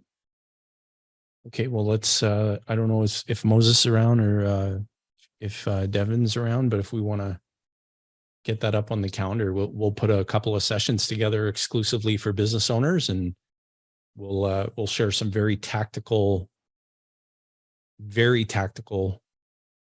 steps that the business owner can take to drive additional margin, to drive additional, profitability and net income into their business, and free up more capital, for the purposes of becoming your own banker, at a corporate level. Absolutely happy to do that. And the business owner should also be thinking about the key people that are in their business, people that are vital to the day-to-day operation of the company. And business owners love simplicity. So I want to be in a position of total control, but I like ridiculous simplicity because I've got so many things going on inside of the business. You're dealing with people, you're dealing with process, you're dealing with sales, marketing, operations, HR, the list goes on and on.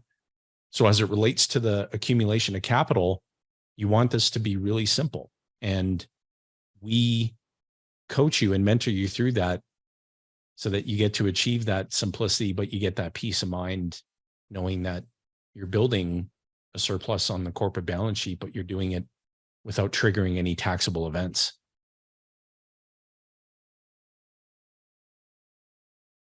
And we have another question, Jason, if I may. Yeah. So Chris is asking, are the dividends is taxable income when paid from line of credit from the bank? Is it taxable or is it not taxable? I understand it is. I'm coming from Sarblo's example of taking passive income from the bank. Oh, I think I understand your question. So when the shareholder has pledged a corporate asset, the policy, as collateral, and the bank is extending to the corporation an operating line of credit or a term loan or something. And then that money's coming out into the hands of the shareholder. Yes, to And- the personal is a dividend to the Yeah, there are two different tracks to go down. One of those tracks is the money coming out in the form of a taxable dividend, which is taxable in the hands of the recipient, the shareholder. There is a process of the payment of a shareholder guarantee fee to the corporation, and that is an expanded conversation. That's outside the scope of today's webinar, but that is a different track that a person can go down. There's some additional planning that needs to be done, and to also make sure that, you know, all of the T's are crossed and the I's are dotted to go down that route where there would not be a taxable event triggered in the hands of the shareholder, but there would be revenue earned by the corporation in the form of a shareholder guarantee fee that the shareholder would have to pay to the corporation every year based on that accumulating loan balance.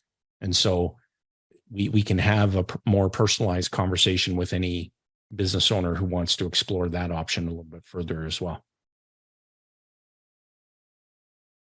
Thank you, Jason. You're welcome. Jason, there was another pretty good question here. Go ahead. It was, what is the difference between your life insurance and the life insurance by Manulife, both whole life insurance? That's an excellent question. So there's a number of carriers in Canada and the United States that issue dividend-paying whole life policies. And the two types of companies, of life companies that issue these policies are either stock companies or mutual companies.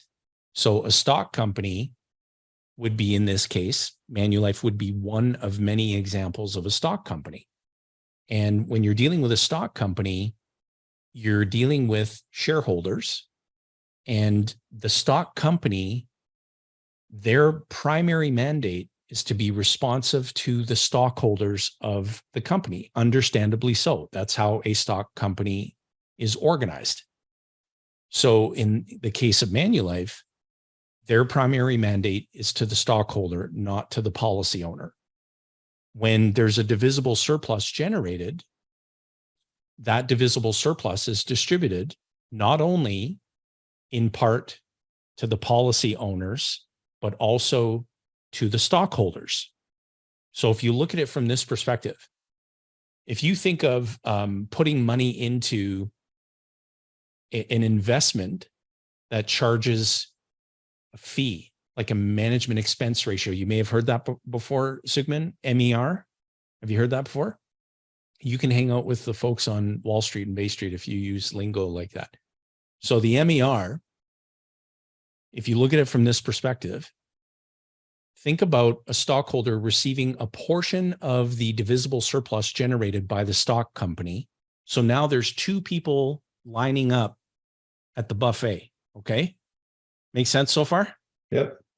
Now, if you were to add that up over a theoretical 100-year lifespan, is the stockholder getting just a little bit of money or a lot of money? Stockholders getting a lot of money. Is the policy owner getting a little bit or a lot of money? A little bit. A lot.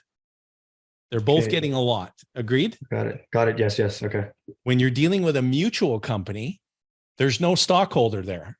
Yeah.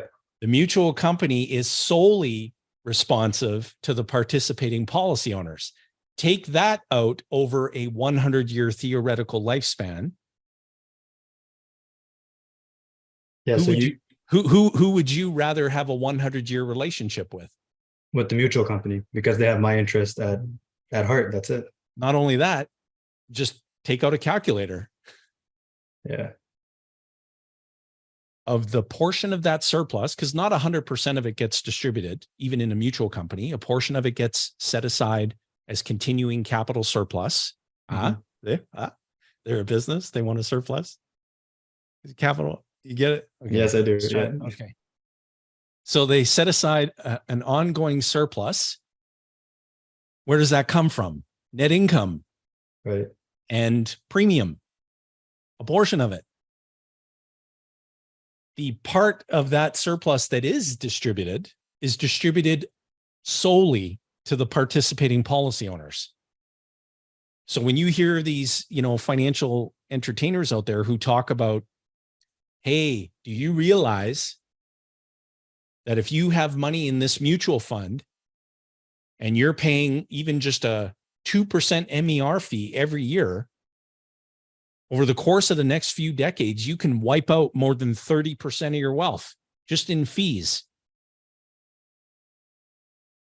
And that same financial entertainer isn't telling you the similarities of what's going on in a stock company that issues participating whole life insurance contracts. Think about that. Over the course of a theoretical 100-year lifespan, that is an enormous sum of money that the participating policy owners will never see. Right. And it doesn't mean that a stock company is bad. That's not the distinction. Is this good or bad? The distinction is what characteristics do each one of these companies have and which resonates best with me. Nelson always said all the time, once you understand what's going on, you'll know exactly what to do. Isn't that good? Great. So is there anything stupid about doing business with a stock company? Absolutely not.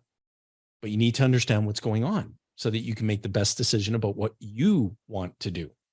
Mm-hmm. I know who I want to be in a 100-year relationship with, and it's not a stock company. Got it.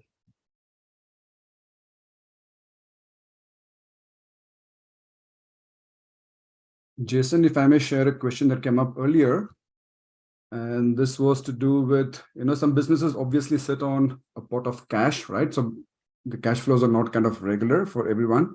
Yep. So the question was to do with, could we upload a policy, with bulkier payments in the initial years and then kind of taper down to normal levels down the line? So if you could just touch upon that. Yeah, the short answer is that a policy is designed for maximum flexibility. So in any given situation, we want to maximize that flexibility for the policy owner. So if the policy owner says, look, I want to have the ability. So going back to John, the fellow I was mentioning earlier, his premiums are 100,000. That's the amount that he has the contractual authority to deposit in any given year. He's only contractually obligated to deposit 23,000. So does that give him a lot of flexibility? So he could say, look, I'm planning to deposit 100,000 in premium for the first 12, 13 years of the contract. And then from the 14th year onward, I might only be depositing 35,000 a year. Yep. Hey, you know what? That's your privilege. You have possess the contractual authority to do that. And so it's very, we often use the analogy about a fingerprint. Everyone's fingerprint is unique. And so that's why it's important for us to have that personalized conversation to say, let's build something to last first and foremost. And the premium has to check off two boxes. It's got to be comfortable and it's got to be affordable. If it checks off both of those boxes, you're on the right track. If it doesn't, you've got to retool. You've got to go back and say, okay, which one didn't quite get the check mark? Comfort. I can afford 100,000 a year, but it's not quite comfortable for me. Okay, lever it down. Where is it comfortable? And then understand that this is not meant to be accomplished through the device of a single policy. It's meant to be achieved through the device of a system of policies. And that system gets built over the course of time. And that's what we try to communicate and get across so that people recognize, hey, I don't have to get all of this accomplished in one policy. That's not the way that Nelson intended this to be built out over a period of time. It's meant to be done gradually and incrementally. Isn't that good? Absolutely. Thank you.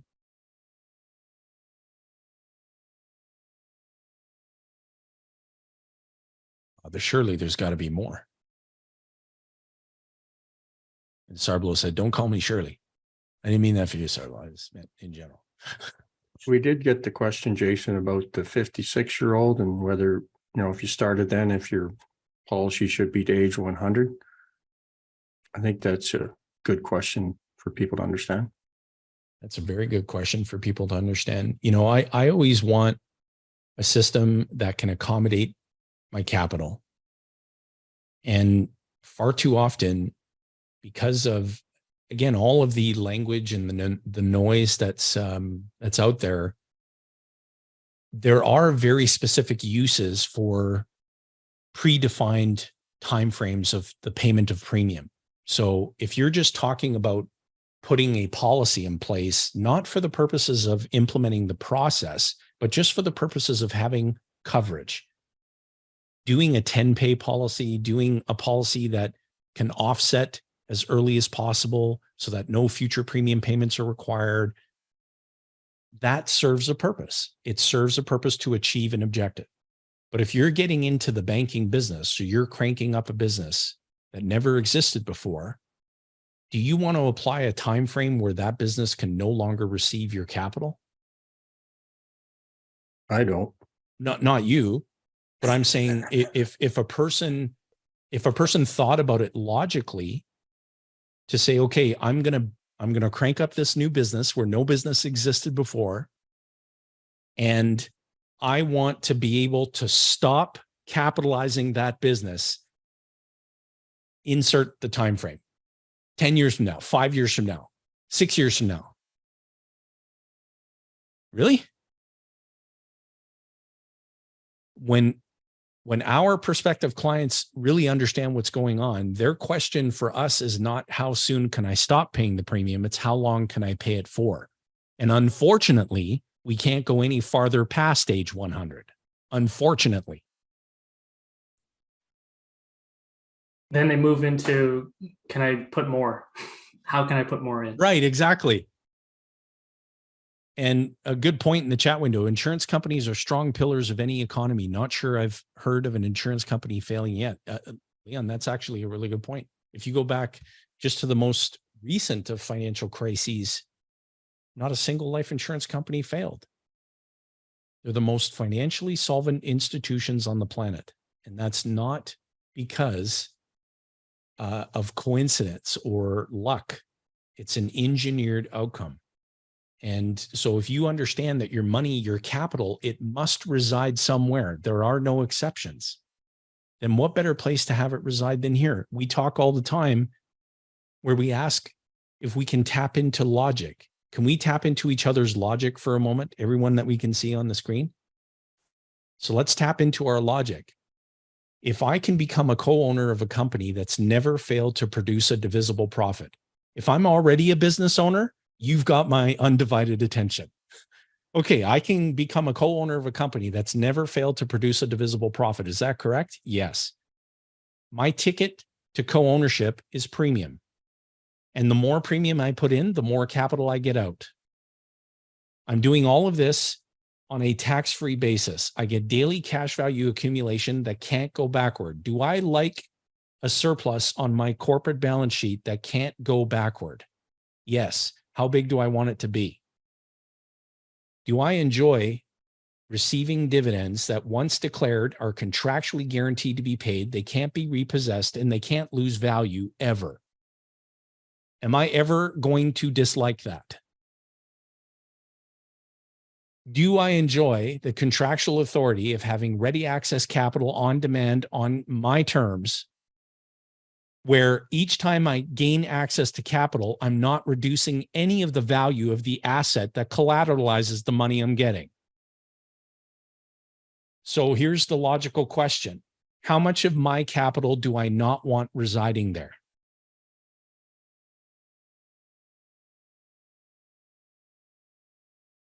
Zero.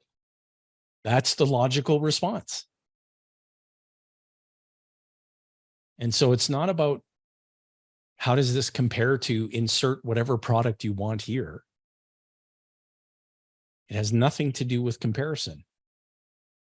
It's a warehouse. And from that warehouse, you can go and do all the other things that you were comparing this to. Go put your money into all that other stuff if that's what you want to do. Our clients' net worth goes up every single day like clockwork. And clients never call us frustrated about that. Shocker. Isn't that good?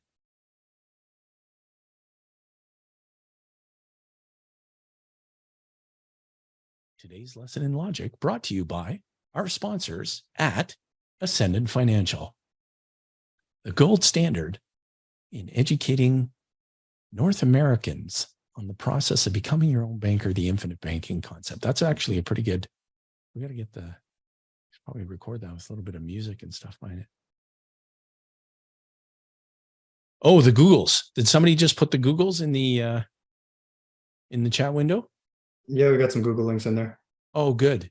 Yeah, for everybody who got as much value out of Sarblow's talk as I did, if you'd be kind enough just to click on the Google link that's closest to your geographic location.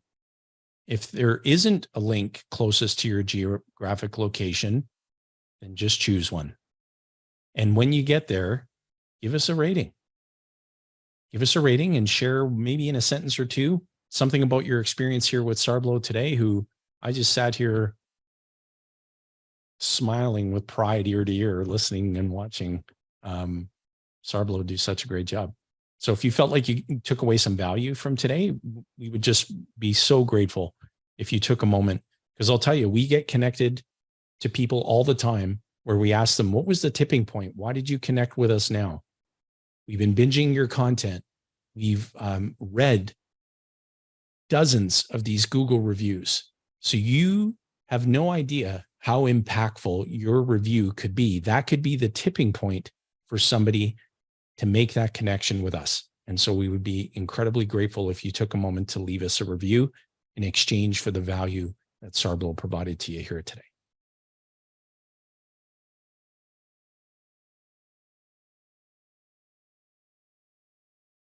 See, good. Like somebody just typed into the chat window. So much value from all your online content. Thank you so much for sharing. Wish I knew all of this sooner.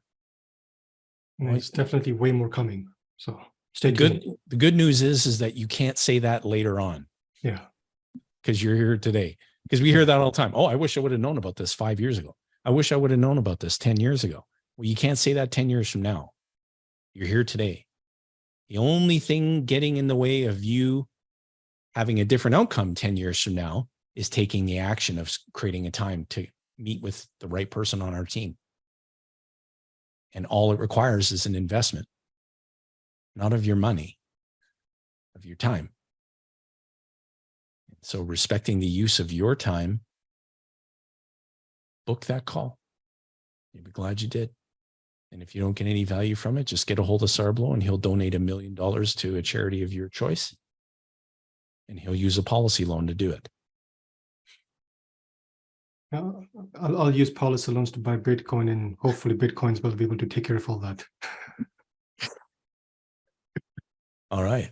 Well, good. Hey, we still have 38 people listening to us jam. This is great. Can I share a story, Jason, that from today? Yeah, please do. So I took a drive at lunchtime, and there's one place in the city I live in where somebody puts up, thought-provoking thoughts. Every day they change it. And so when I went by that place today, it said, you know what to do, so just do it. And so, because of that, I know what I wanted to do today, and I started the action already, and just working on adding some policies to my system on my grandsons, because I knew what to do. I love that. You want to hear another thought-provoking question? Sure. Okay. Have you ever seen, there's 2 questions here, and this is for everybody who's still with us. Have you ever seen, and just type a Y for yes or an N for no in the chat window. Have you ever seen a fruit tree? Yes, we have. What is the last thing to grow on a fruit tree? Fruit. Oh,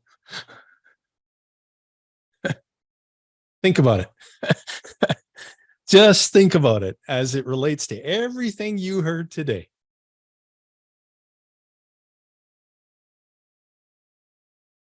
A lot of people want the fruit without the tree.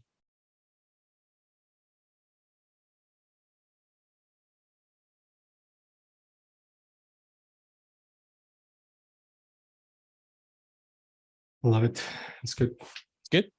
Mhm.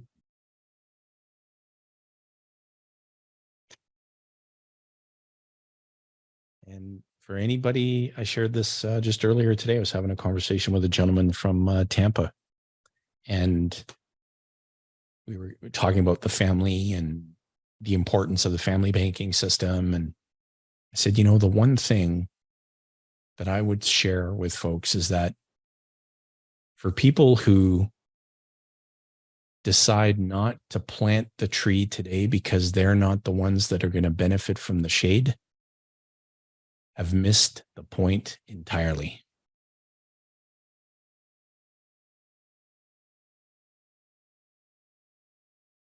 Yeah. And he just said to me, brother, that was so profound. Let's get those policies going. Can you share what you shared with me regarding when you were interviewed on, hey, why do you drive a Nissan? Why not a Bentley? That was awesome responses, and you got to share that today. I can't remember what I was that. Were we talking about that in Calgary? Well, yeah, we talked about that a few times. Okay, well, you share it, and I'll add to it. Share it from your perspective. So we have a choice, right? And choices are choices; they're not good or bad, but the outcome can be bothersome. So if you buy a Nissan, you don't have to work for it. But if you buy a Bentley, then to keep the Bentley, you got to work to keep the Bentley. That's right. Think about that. Like, nobody cares about your Rolls Royce. Yeah. Nobody. I am perfectly comfortable in my Nissan Altima. I know that when I wake up tomorrow morning, if I was just being a lazy bones and I didn't want to get to work, which, like, you'd have a better chance of getting hit by lightning than catching me in that condition, I know I don't have to go to work for that car. Yeah.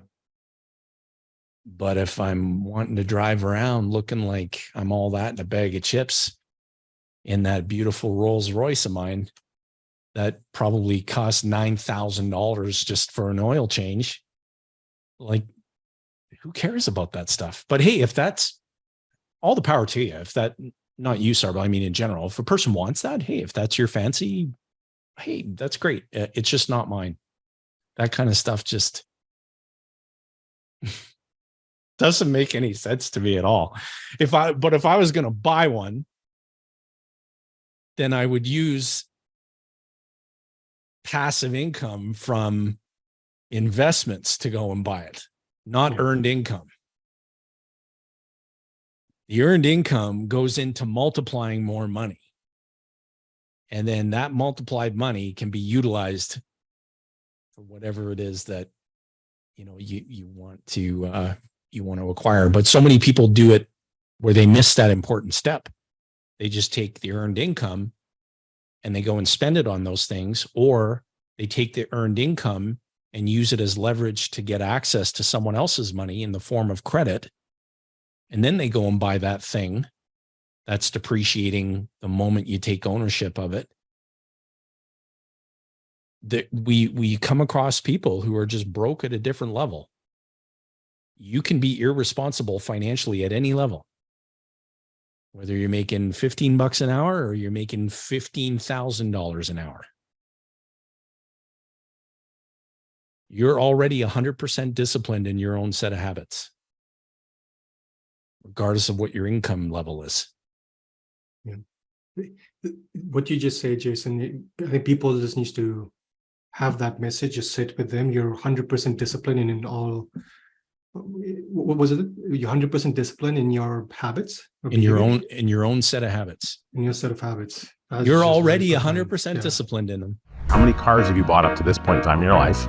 Now think, okay, what about your spouse? How many cars have they bought? Now consider where you're at. Maybe you're 25 years old and you've got your first car. Maybe you're 65 years old and you've got 10 under your belt. But now consider, okay, think forward into the future. So the relevant growth amount in that same time frame of purchasing the car was much higher